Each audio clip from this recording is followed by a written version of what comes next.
JFK 40 years, 40 people, 40 stories.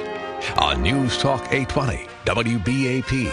She was seated next to her husband, Texas Governor John Connally, as President John F. Kennedy's limousine made its way through Dallas, headed to the Trade Mart. Nellie Connally's memories are vivid. November 22, 1963 had been a glorious day, with huge, friendly crowds greeting President and Mrs. Kennedy. The Texas First Lady was exuberant. So I turned around and said, "Mr. President, you can't say Dallas doesn't love you." The celebratory mood turned to terror in a heartbeat. And I heard this loud noise that I was not certain what it was, but I turned toward the noise. When I turned, I could look right at the president, and I saw his hands fly up to his neck.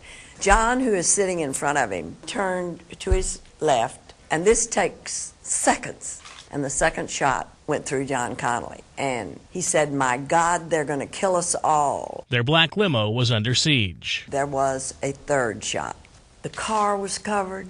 We were covered with a bloody matter that I assume was the president's head. As the limousine sped toward the hospital, Nellie Connally cradled her husband across her lap. And all I said to him was, "Be still. It'll be all right." I just whispered that to him all the way. At Parkland, there was little comfort. She was kept outside the emergency room, where doctors worked to save her husband's life. Never, ever felt so alone as I felt standing there wondering what was going on. And now, 40 years later, another effect lingers. I was afraid for my family for the first time, and I have been conscious of looking over my shoulder ever since. For JFK 40, Rick Hadley, WBAP 24-Hour News. JFK 40, The Lost Kennedy Tapes. 7 hours of WBAP recordings from November 22nd, 1963.